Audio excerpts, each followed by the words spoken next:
It was our job to defend the compound. I wish we could have been there. New information that the CIA station chief in Libya told Washington within 24 hours of the attack that it was carried out by militants. So why did the White House continue to lie?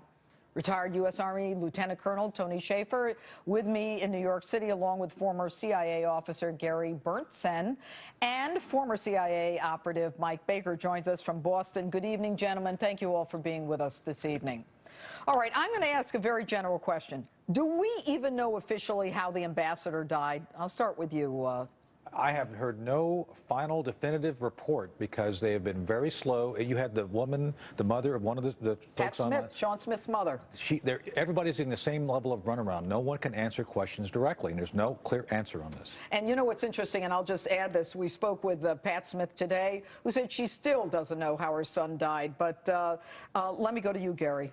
Any information? The only stories we've heard, and it's not confirmed, was he died of smoke inhalation. All right, and Mike, have you heard anything official, unofficially? No, not unofficial. There's been several different versions out there, but the only official line has been, as Gary said, smoke inhalation. All right, which is so sad. But look, guys, you just heard General McInerney, and he was talking about an intel report in a crisis that goes out from the field and pretty much goes everywhere. What's he talking about, Tony? There's something called a critic, which actually is a critical incident report, which actually is done rapidly on the spot, that goes out to everybody in the community, intelligence and national security, in real time. It tells them that essentially it's like a flare going up.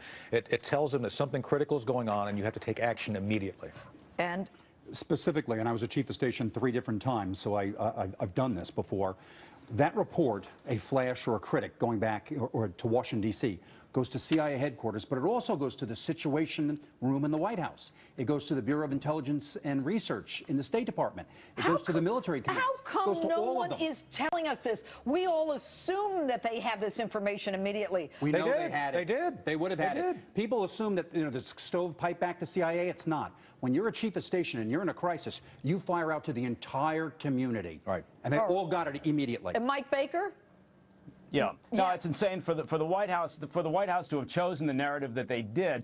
It really, defies, belief in reality, because as Tony and Gary are pointing out, that intel hits the White House immediately. This is a high threat operating environment. It's a critical situation that's unfolding. They're screaming at Langley for information. So they get this information, and quite frankly, what I think they did was they dismissed it. They set it aside because it didn't fit the narrative that they wanted.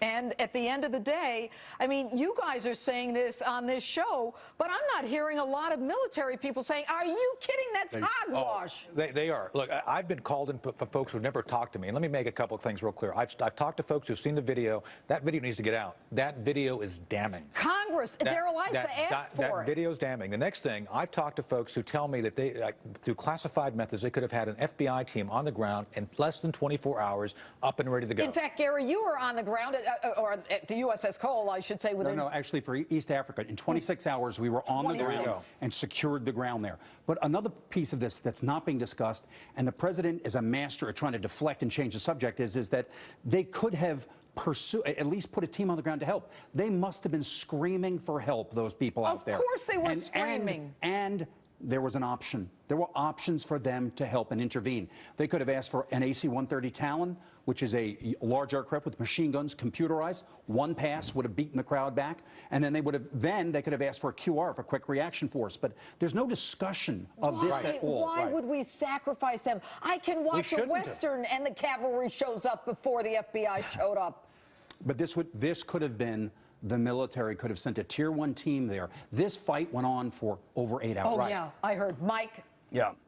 Yeah, well, I think Gary raised a point that has been really infuriating for me, and I know a lot of people, is the idea of deflection. And I think the White House has been actually very successful in kind of refocusing this. So now look, what are we doing? We're discussing what was the intelligence just before or just after, instead of saying, wait a minute, a year ago they failed to do the proper thing. They failed to do a proper risk assessment of a high-threat operating environment and devote the resources to secure the facility. They failed to have a crisis management plan that allowed for what happens in a situation where you get a goat rope like this and suddenly you need a counter-assault team in there in rapid response. They failed to do all the basics that they should have done a year ago when they decided. I mean, look at this. They had an annex. For crying out loud, in a war zone, you've got an annex. What does that mean? That means you've got people moving back and forth between these various locations. Anytime you've got movement, you've got a security problem. It was a mile away. Go ahead, Yeah, Gary. exactly. No.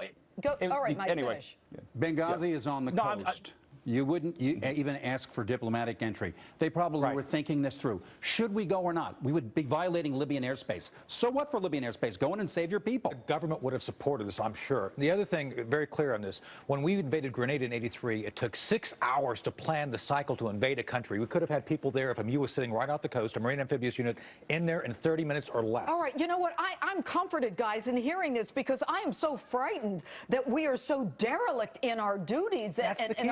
And by the way, how does the intelligence community feel that they got not just thrown out of the bus, they got driven over back and forth a few times? Probably not too good. Well, look, this is Why didn't the White House have their back? One of the problems here is the intelligence community becomes the scapegoat always. If we get it right, they take credit. If we get it right and they don't like it, they throw us under the bus. And that's what you've seen here for the past 6 weeks. Last word, fast.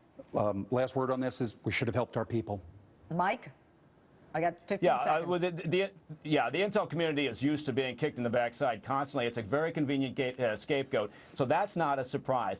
But the part that has to be focused on is what a logistical administrative screw-up this was from the very beginning and not allow for this deflection. All right.